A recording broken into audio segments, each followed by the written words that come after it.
L'homme est le résultat d'une longue histoire. Elle commence il y a plus de 3 milliards d'années, lorsqu'apparurent les premières formes de vie sur Terre. Mais où se trouve le point de départ de l'apparition de l'homme? Est-ce avec l'apparition, il y a 40 millions d'années, des simiens, ces sortes de primates, parmi lesquels on peut retrouver l'ancêtre commun que nous partageons avec nos cousins les grands singes actuels? Les chercheurs échafaudent de nombreuses théories au fil des avancées de la science et des découvertes de fossiles. Datée à 3 millions d'années, Lucie, découverte en 1974 par Yves Coppens et Maurice Taïeb du CNRS et Donald Johansson, fut longtemps considérée comme notre ancêtre le plus ancien, jusqu'à ce que d'autres découvertes de fossiles, comme Aurorun ou Toumaï, viennent reposer la question des origines de l'homme. Dans cette quête des traces de nos ancêtres, la génétique peut nous aider. Les milliards de cellules qui constituent notre organisme contiennent dans leur noyau les 46 chromosomes sur lesquels sont inscrits les milliers de gènes qui stockent les informations génétiques qui constituent un individu. Avec le chimpanzé, notre plus proche cousin, nous partageons près de 99% de notre patrimoine génétique. Alors que découvre-t-on si l'on compare sa carte d'identité chromosomique à la nôtre?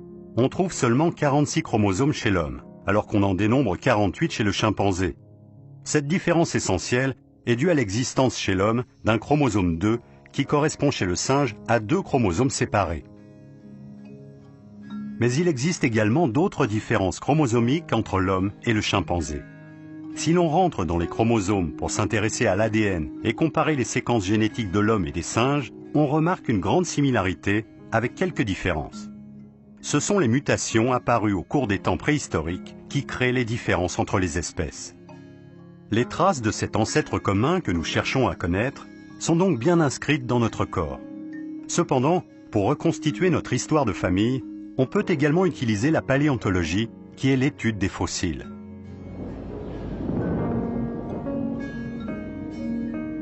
L'origine de l'homme semble se localiser en Afrique.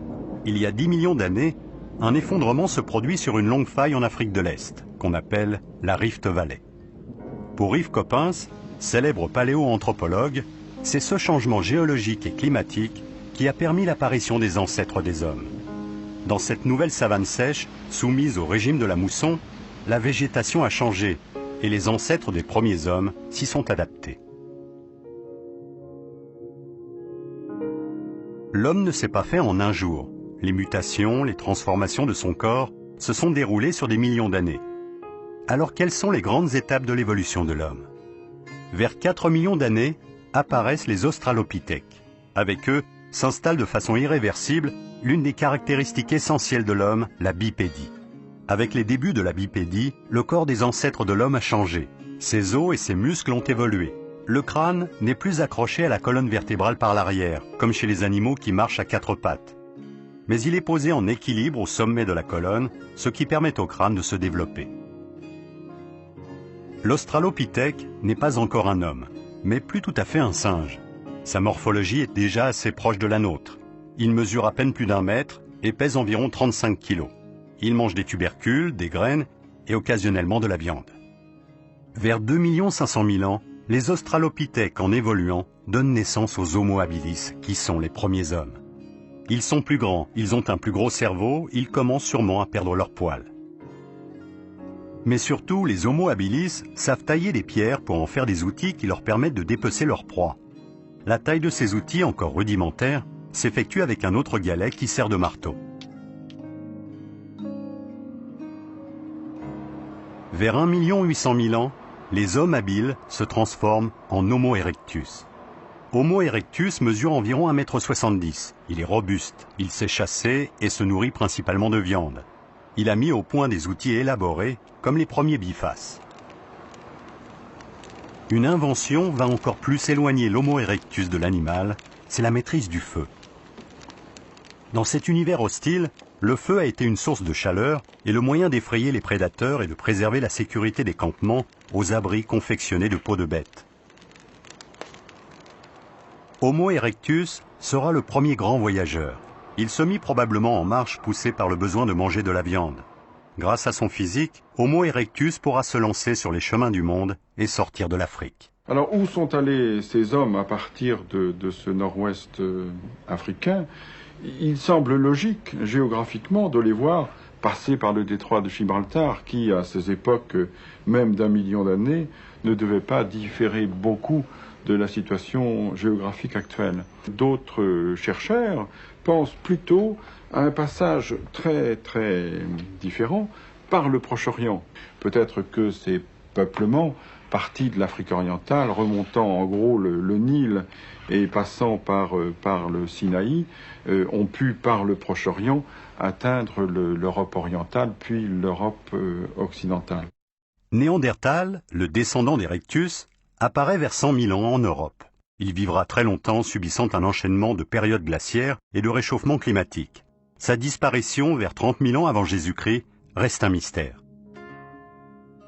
Néandertal a mis au point une nouvelle technique de fabrication d'outils. Il fabrique des tranchoirs, des racloirs pour le dépeçage des bêtes et il fixe des pierres taillées au bout de bâtons en bois pour en faire des armes de chasse. La poursuite des rhinocéros, des mammouths, des rennes était l'occupation principale de Néandertal. Mais il est avant tout le premier homme qui va enterrer ses morts. On a retrouvé des traces évidentes de rituels funéraires, comme à la chapelle aux Saints en France, où l'on a découvert le corps d'un homme déposé dans une fosse. Vers 40 000 ans avant Jésus-Christ, apparaissent les Homo sapiens, les hommes modernes, nos ancêtres directs qui sont les descendants africains d'Homo erectus. Il y a une véritable explosion à partir de 40 000 ans, au début du Paléolithique supérieur, avec l'arrivée sur notre territoire d'une nouvelle race, d'un nouvel homme, l'homme moderne, 2 fois sage, l'Homo sapiens sapiens, l'homme de Cro-Magnon. L'homme de Cro-Magnon invente tout. Il invente certes la représentation, il invente l'art, mais il invente toutes les techniques qui vont avec, la peinture, le dessin, la gravure, la sculpture, le modelage.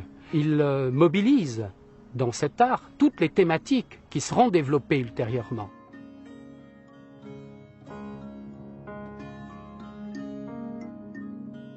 Cet art va se développer et puis s'épanouir, exploser littéralement autour de 14-15 000 ans. Lascaux est un peu, si vous voulez, la porte ouverte à la débauche d'activités graphiques au Paléolithique supérieur. La révolution néolithique va transformer totalement le mode de vie des hommes modernes qui devient très similaire au nôtre. Vers 10 000 ans avant Jésus-Christ, les hommes vivent dans un environnement propice. Ils se mettent à cultiver la terre et à élever du bétail. L'agriculture, l'élevage et la sédentarisation imposent le stockage des réserves, et donc celui des richesses. Alors, les hommes déchargés de la recherche permanente de nourriture quittent les grottes, se regroupent en villages, une vie collective s'organise et la population s'accroît. Le travail de la terre exige de puissants outils, et la protection des biens contre le pillage nécessite de nouveaux moyens de défense. L'industrie métallurgique vient au secours de ces besoins. Les premiers signes de l'écriture apparaissent. Ainsi, le néolithique est le prologue de notre civilisation.